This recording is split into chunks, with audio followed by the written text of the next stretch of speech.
Hi there, I'm Paul Mitchell, leadership coach, author and founder of the Human Enterprise. Welcome to Mentoring with Mitch, where we answer your questions about leadership in all aspects of your life. And today's question comes from a managing director in a subsidiary of an international fast-moving consumer goods company. At my level, everyone talks about the importance of strategy, which I love and I'm very comfortable with. I get it and I get that focus. What I'm not comfortable with is finding the time to do it apart from our annual offsite. What do you see other senior leaders do to make sure they don't get lost in the weeds? Fantastic question. And one of the things I always say to leaders is that just remember the pull of the weeds or the pull of the tactical will always be greater than the uplift of the strategic. So there's a lot of discipline involved here.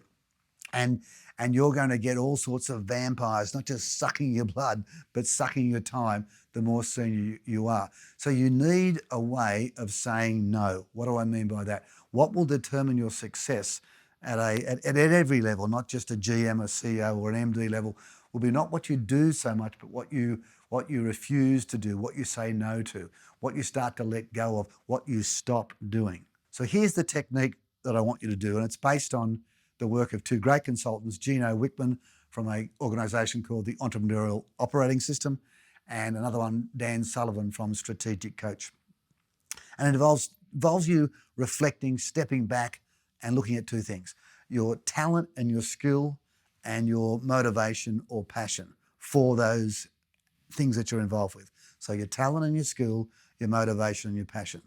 Step number one, you list all the things you're doing, and I mean all the things you're doing day in, day out. And then the old consultant matrix, you put them into a matrix, 4 different boxes. 1, what's the stuff that I'm really great at and I love? I'm passionate about it. Box number 2, what's the stuff that I'm good at and that I like and not necessarily passionate about? Number 3, what's the stuff that I'm good at but I don't really like? And then what's the stuff that I'm not good at and I don't like? What's your job is to put all your various activities in those boxes, and then as much as you can, put all your energy into what you're good at and what you love. That is your superpower. That is what Dan Sullivan calls your unique talent or your unique ability. And if you do that, what you'll find is it'll free up energy for strategic planning. In fact, as a matter of fact, that might be your superpower. For me, if I have a look at what I'm good at and what I love to do, I love taking client briefs. I love the interface with clients. I think I'm pretty good at it and I love it. What I'm good at and I'm okay about would be probably writing proposals. I mean, that's something I can do. I'm good at it and I like it, but I'm not great at it and I don't love it. Then what I'm okay at but don't like is diary management, managing my diary, managing appointments. So pass that on to someone else. And what I'm not good at and certainly don't like would be logistics. So what I've got to do in my business is do fewer proposals, a lot less diary management, if at all, and certainly not logistics. That means I can move into that upper space doing stuff that I'm really good at, really love, and that I really love.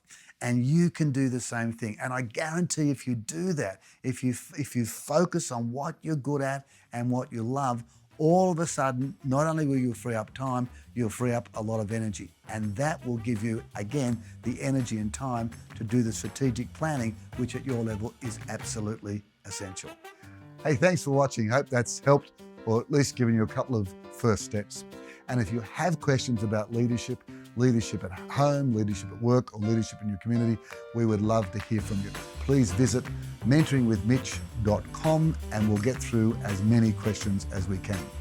And also subscribe so you make sure you get to hear every episode.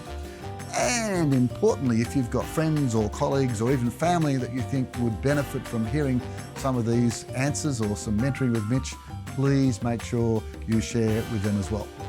Until next time, find the passion, develop the skills, make the numbers, and make a difference.